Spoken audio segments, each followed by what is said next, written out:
You wake up one morning to find the world outside bathed in a pale, artificial glow. The sun has risen, but it feels wrong. The streets are silent, not because no one is there, but because no one is speaking. The air is thick, not with smoke or fog, but with an eerie sense of resignation, as if every passerby has agreed, without words, that nothing is worth saying anymore. You step outside, and people drift past like ghosts in a world they no longer belong to, faces buried in screens, bodies slouched in quiet exhaustion. Laughter, real, unfiltered, from the belly laughter, has become an endangered sound, replaced by the soft mechanical taps of thumbs on glass. You watch as a man in a crisp suit sips his overpriced coffee, scrolling past images of war, famine, and celebrity gossip with the same vacant expression, as if all of it, the suffering, the triviality, has melted into the same meaningless stream of content. This is modern society, connected yet isolated, informed yet indifferent, privileged yet profoundly unhappy. And the strangest part? No one is screaming, no one is resisting. We have everything previous generations could have dreamed of: comfort, technology, opportunity, yet depression is now an epidemic, anxiety its closest companion. The further we progress, the more we seem to drown in our own minds.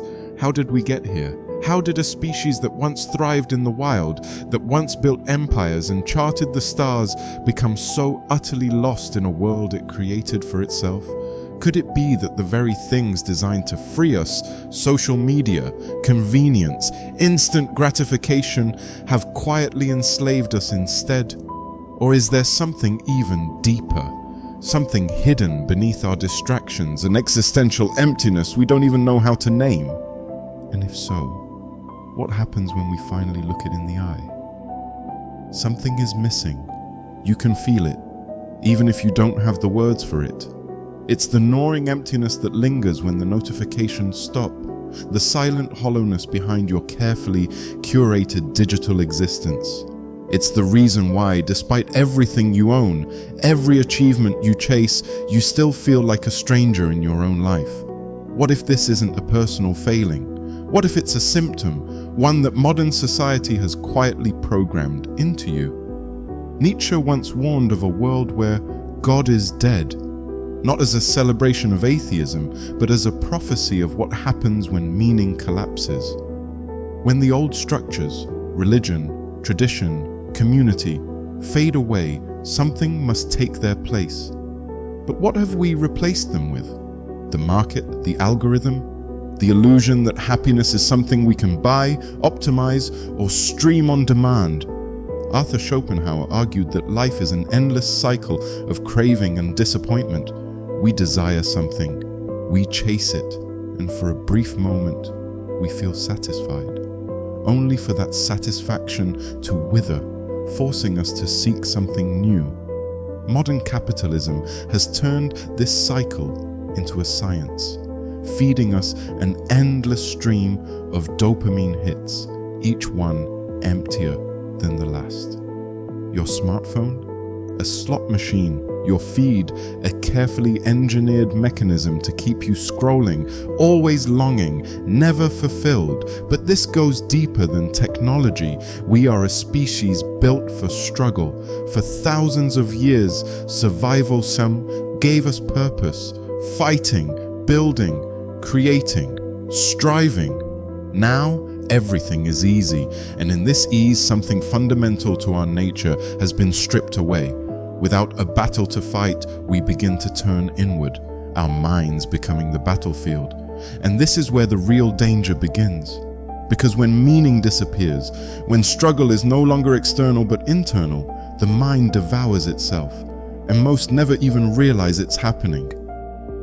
At first, the symptoms are subtle, a creeping numbness, a sense that life is happening at a distance, like you're watching through frosted glass. Your passions dull. The things you once loved feel tedious, even exhausting. You tell yourself you just need rest, a break, a new hobby, a different routine. But the feeling lingers.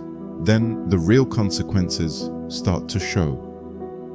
We live in an age of unprecedented mental illness.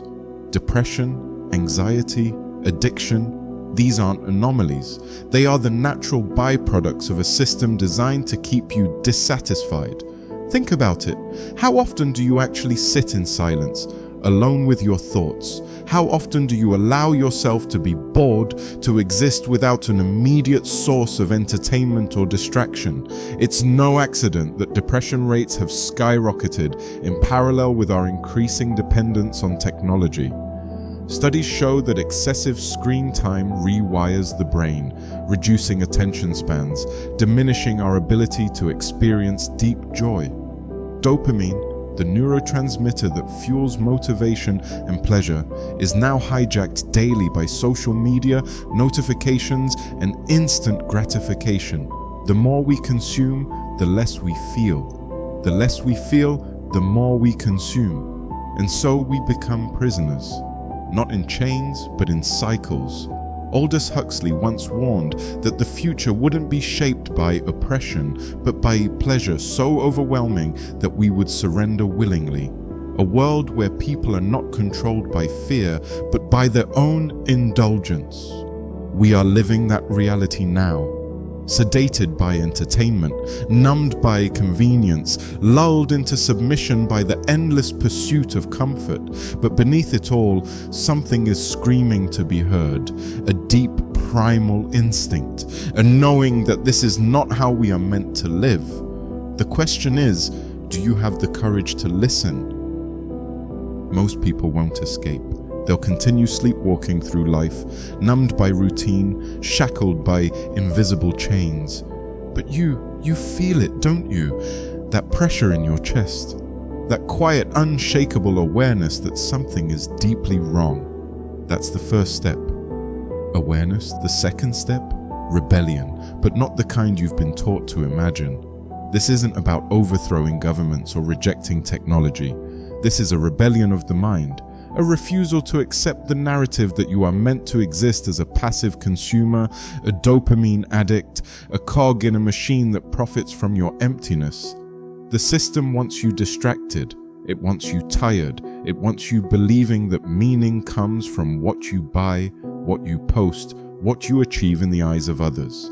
The most radical thing you can do? Step outside of it. Reject artificial urgency. Slow down. Sit in silence. Let yourself be bored. The mind, when left unstimulated, will start to create rather than consume. Reject constant validation. Stop performing for an invisible audience. Walk away from the need to prove yourself.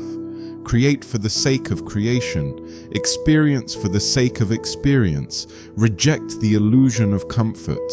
Real fulfillment doesn't come from ease. It comes from struggle.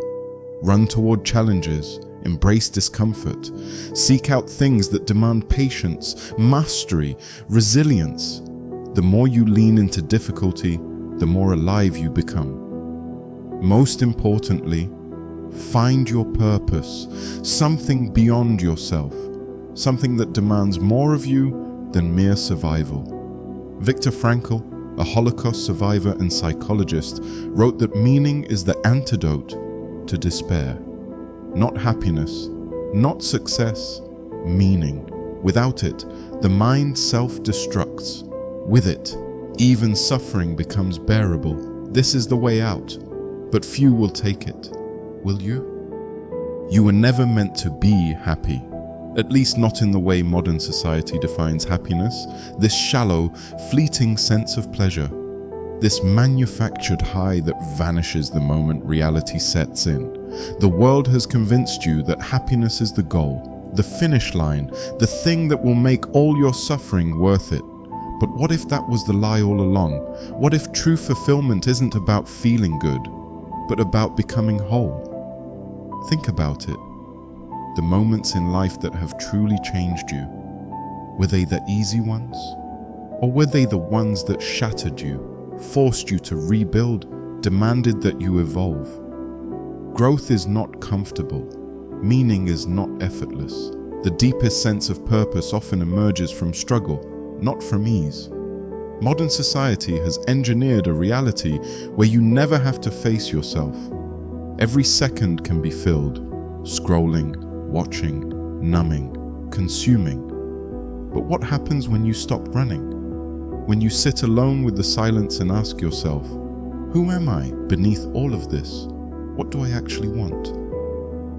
The final, most powerful realization is this. Your suffering is not the enemy. Your discomfort is not a sign that something is wrong. It is a sign that you are still alive, that you are capable of more, that deep down, there is something calling you towards something greater. And that is where freedom begins, not in eliminating pain, but in embracing it.